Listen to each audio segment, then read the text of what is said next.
Hello friends, welcome to my channel. आज मैं आपको बता रहा हूँ compound interest exercise number 2.1 class 9 का 4 क्वेश्चन मैंने पहले वीडियो में बता चुका हूँ। ये आपका 5th नंबर क्वेश्चन है, ठीक है।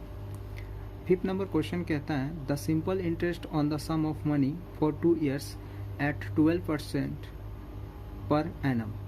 मतलब कि इसमें जो बोल रहा है कि एक कुछ मनी है, मतलब सम मनी, तो उसके ऊपर 2 साल में 12% के सिंपल इंटरेस्ट के दर से आपका 1380 रुपीज़ हो जाता है। तो क्वेश्चन फाइंड करने के लिए बोलता है द सम ऑफ मनी, मतलब मनी कितना है, ठीक है। मतलब प्रिंसिपल आपका दिया हुआ नहीं है और यहीं पे प्रिंसिपल को पूछ रहा है, तो हम लोग प्रिंसिपल को मान लेंगे लेट बी द प्रिंसिपल, ठीक है, equal to x. And rate हम लोगों को पता है इस क्वेश्चन में कि 12% दिया हुआ है और टाइम मेरा दे रखा है 2 years, ठीक है। अब देखिए, जैसा कि आपको पता है और सिंपल इंटरेस्ट हमको दे रखा है 1380 रुपीज़, ठीक है। तो हम लोगों को पता है कि सिंपल इंटरेस्ट का जो फॉर्मूला होता है वो होता है P into R into T by 100। अब हम लोगों को जो जो क्वेश्चन में दिया हुआ उसे यहाँ पे रख देना है। जैसे कि मेरा सिंपल इंटरेस्ट दिया हुआ है 1380 रुपीज़ इक्वल टू पी मेरा हम लोग मान लिए हैं एक्स, तो एक्स रखेंगे और आर हम लोगों का 12% है और टाइम हम लोग का 2 ईयर है, बाय 100 कर देंगे, ठीक है। अब हम लोग यहाँ पे इसको कट कर लेते हैं। तो 2 से इसे जब कट करेंगे तो ये आ जाएगा मेरा 50 और फिर मैं इसे 2 से कट करता हूँ 6 टाइम में, इसे 2 से कट करता हूँ 25 टाइम्स में, ठीक है। एंड अगेन देखिए, अब हम लोग इसे क्रॉस मल्टीप्लाई कर देंगे। क्रॉस मल्टीप्लाई करने पे हो जाएगा आपका x into 6 equal to 1380 into 25। देखिए 380 मतलब कुछ इस प्रकार से हम लोगों ने गुना किया है, तो 1380 एंड यहाँ पे 25 और यहाँ पे बचा हुआ है आपका x इंटू 6 बचा हुआ है, तो x इंटू 6 यहाँ पे ले लिए हम लोग। तो अब x equal to 1380 into 25 by 6, ठीक है। अब हम लोग इसे डिवाइड दे लेंगे 2 टाइम्स में, 3 टाइम्स में। देखिए जब 6 से हम लोगों ने इसे डिवाइड दिया तो आया 230 इंटू 25, ठीक है। अब इसे हम लोगों ने यहाँ पे डिवाइड दे दिया 230 टाइम्स में और 230 टाइम्स इंटू 25। ये अब मल्टीप्लाई करने पे हम लोगों का आ जाएगा 5750, मतलब 5750, ठीक है। ये आपका निकल करके चला है।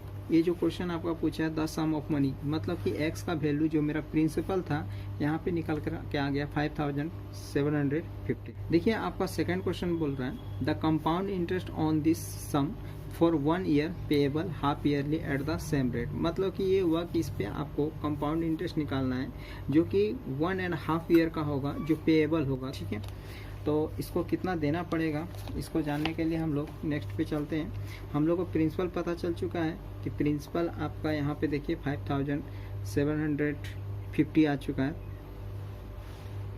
सेकंड क्वेश्चन प्रिंसिपल हो जाएगा आपका 5750। रेट जो है आपका हाफ ईयर करके निकालने के लिए बोल रहा है, तो यहाँ पे 12% हम लोग को दिया हुआ है, लेकिन हाफ ईयर करके निकालना है तो हाफ ईयर का इसको डिवाइड देके हम लोग 6% कर लेंगे, ठीक है। और टाइम जो रहेगा वो आपका 1 करके 3 बार हम लोगों को निकाल लेंगे। जैसे कि देखिए आपका अब निकालना है हम लोग को interest for first half year, ठीक है। Interest for the first half year, ठीक है। हाफ ईयर का इंटरेस्ट निकालना है, तो देखिए हम लोग जो प्रिंसिपल है आपका यहाँ पे 5750 है, तो हम लोग इसका 5750 इंटू 6 इंटू 1 बाय 100 कर देंगे। 1 से 1 0 कैंसिल कर देंगे। अब इसे मल्टीप्लाई कर लेंगे हम लोग, और मल्टीप्लाई करने के बाद हम लोग को आ जाएगा 30,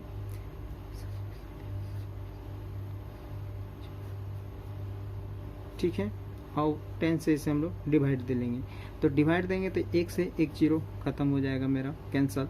तो अब देखिए बच गया 300 45। ये मेरा हाफ ईयर का इंटरेस्ट निकल के चला आया। अब देखिए अमाउंट हो जाएगा जो फर्स्ट हाफ ईयर के बाद, तो amount after first half year, ये आपका आ जाएगा 5750 प्लस 345। इसे जोड़ देने के बाद हम लोगों को क्या चलाएगा, ये हाफ ईयर का अमाउंट निकल करके चलाएगा, और जोड़ने के बाद हम लोग को आ जाएगा 6095। ठीक है, अब आगे चलिए देखिए आपका interest on the second half year, interest for second half year.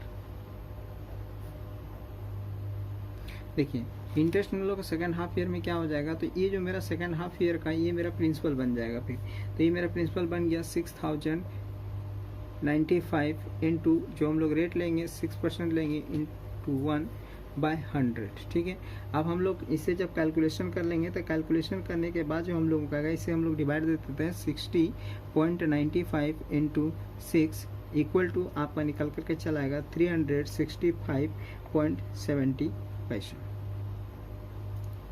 ठीक है, अब देखिए ये आंसर आ जाने के बाद हम लोग को जो क्वेश्चन बोला है compound interest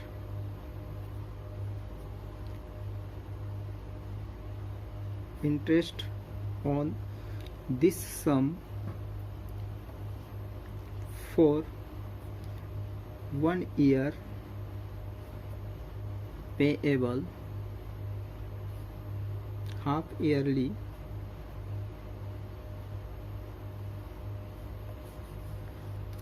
at the same rate। तो देखिए हम लोगों को यहाँ पे निकल के चला आया था 345 और यहाँ पे निकल के चला आया 365.70 पैसा। तो देखिए आपका हो गया 345 प्लस 365.70 पैसा। जब ये दोनों को जोड़ दिए तो आपका हो जाएगा 710 rupees and 70 paisa. Question, a person invest 10,000 for 2 years at a certain rate of invest compounded annually at the end of the 1 year this sum amount to 11,200। सबसे पहली बात है क्वेश्चन बोल रहा है कि आपका 10,000 रुपया एक व्यक्ति इन्वेस्ट करता है 2 सालों के लिए, जो कि किसी निश्चित दर से करता है। ठीक है, यहाँ पे हम लोग को रेट पता नहीं है, रेट नहीं दिया हुआ है, और बोलता है कि वह 1 ईयर के बाद यह जो है अमाउंट 11,200 रुपया हो जाता है। ठीक है, सबसे पहले जो हम लोग को फाइंड करने के लिए बोलता है the rate of invest per annum, मतलब कि प्रति साल इसका रेट क्या था। ठीक है, तो सबसे पहले देखिए जो यहाँ पे हम लोग का प्रिंसिपल है दिया हुआ है, ये प्रिंसिपल हम लोग को दिया हुआ है 10,000 रुपये। ठीक है, 10,000 रुपये प्रिंसिपल दिया हुआ है, और हम लोग का जो अमाउंट दिया हुआ है 1 साल के बाद जो हो जाएगा वो हो जाएगा मेरा 11,200 रुपया। ठीक है, मतलब 11,200, और टाइम है आपका 1 ईयर। ठीक है, तो सबसे पहली बात हम लोगों को कि 1 साल में कितना बढ़ा इसको हम लोग पता कर लेते हैं, मतलब इंटरेस्ट क्या हुआ। तो इंटरेस्ट हम लोग का बढ़ गया, इंटरेस्ट हो गया आपका अमाउंट माइनस पी। ठीक है, तो अमाउंट मेरा है 11,200 माइनस 10,000। ठीक है, दोनों को माइनस करने पे आपका आ जाता है 1,200। ठीक है, अब हम लोग को जब 1,200 इंटरेस्ट पता चल गया तो अब हम लोग आसानी से रेट को फाइंड कर सकते हैं। जैसे कि आप देखिए सिंपल इंटरेस्ट का फॉर्मूला होता है P into R into T/100। ठीक है, रेट हम लोग को मालूम नहीं इसलिए रेट के जगह पे आर ही रखेंगे। अब ऐसा ही हम लोग का जो है 1,200 है इक्वल टू प्रिंसिपल हम लोग को 10,000 दिया हुआ है। ठीक है, और रेट हम लोग को पता नहीं है, और टाइम हम लोग का जो है वो है आपका 1 ईयर। ठीक है, बाय 100। अब यहाँ से ये 2 जीरो और ये 2 जीरो कैंसिल कर दें, और ये 2 जीरो और ये 2 जीरो कैंसिल कर दें, तो 12, मतलब कि आर आपका जो रेट है वो निकल के आ गया आपका 12%। देखिए अब आपका सेकंड क्वेश्चन क्या बोल रहा है, the amount at the end of second year, मतलब कि दूसरे साल के अंत में आपका अमाउंट कितना आएगा। पहला तो हम लोग को पता है कि पहला साल का अंत का अमाउंट है 11,200 रुपये, तब हम लोग दूसरे साल का इंटरेस्ट निकाल करके इसमें जोड़ देंगे आपका अमाउंट में, तब हम लोग का दूसरे साल का अमाउंट पता चल जाएगा। तब हम लोग को रेट पता चल गया है। अब जब रेट पता चल गया तो आराम से हम लोग निकाल सकते हैं दूसरे साल का अमाउंट। अब देखिए दूसरे साल का अमाउंट जो होगा, सबसे पहली बात तो यहाँ पे कि जो प्रिंसिपल है हम लोगों का, तो सेकेंड ईयर का जो प्रिंसिपल है, and the second question, second year का जो प्रिंसिपल है वो 11,200 है। ठीक है, रेट हम लोगों को पता है 12% और टाइम हम लोग को मालूम है 1 ईयर, क्योंकि हम लोग सेकेंड ईयर का निकाल रहे हैं। ठीक है, अब देखिए आपका यहाँ पे निकालना है इंटरेस्ट हम लोग का, second interest for second year, short में लिख रहा हूँ। ठीक है, इंटरेस्ट फॉर सेकेंड ईयर, तो SI equal to P into R into T by 100। Principal हम लोग को पता है 11,200 इंटू रेट पता है हम लोग को 12% इंटू टाइम पता है 1 इंटू बाय 100। ठीक है, यहाँ से 2 जीरो और 2 जीरो कैंसिल कर देंगे। अब हम लोग का बच गया 112 एंड 12। ठीक है, अब इसे हम लोग मल्टीप्लाई कर लेंगे, तो 112 इंटू 12 इक्वल टू आपका जो आ जाएगा वो आएगा 1,344। ठीक है, अब हम लोग का सेकेंड ईयर का अमाउंट जो फाइंड करने के लिए बोला है, तो amount at the end of second year, amount at the end of second year. ठीक है, first year amount plus second year interest. ठीक है, फर्स्ट ईयर का अमाउंट हम लोग का था 11,200 plus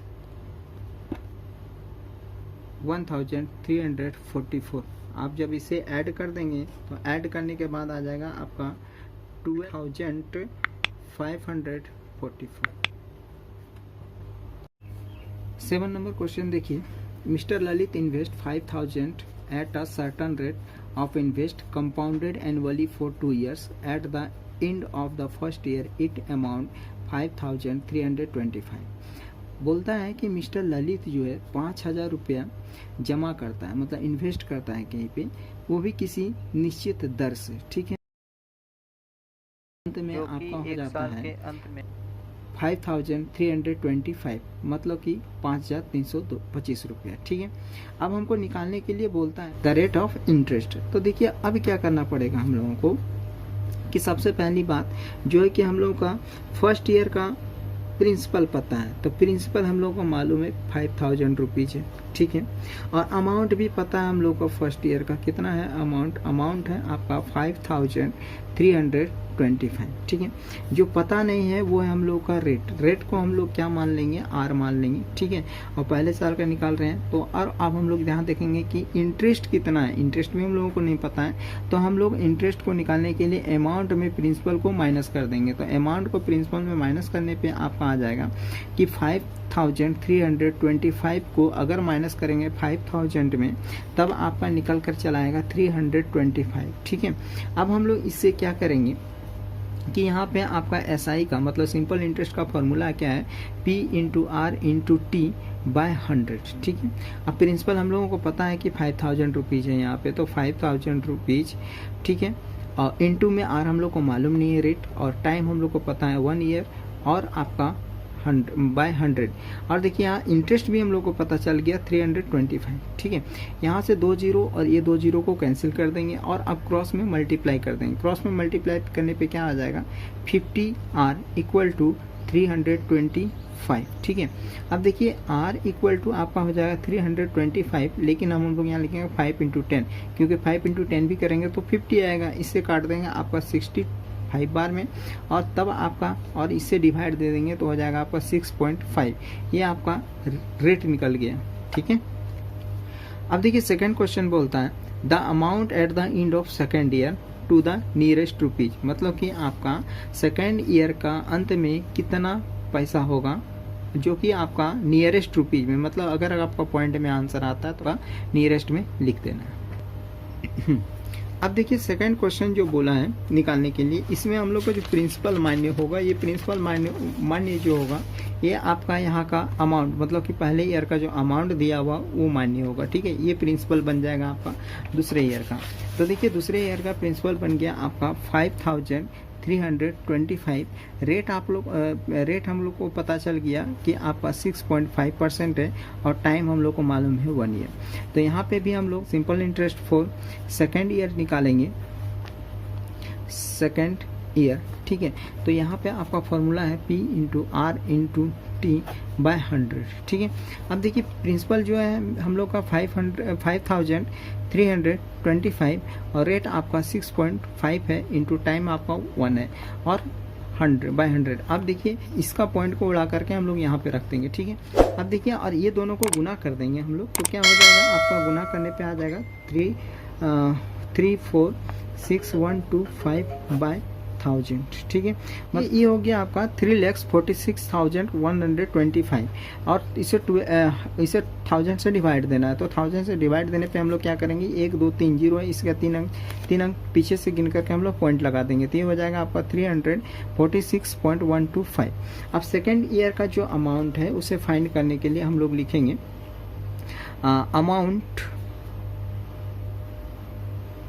amount at the end of second year. ठीक है, तो हम लोग को पता है कि जो प्रिंसिपल था हम लोग का था 5325 प्लस आपका 346.125। अब देखिए ये जब दोनों को जोड़ दीजिएगा तो आपका आंसर आएगा 5671.125, लेकिन आपको नियरेस्ट में लिखना है तो 5671 ये आपका आंसर।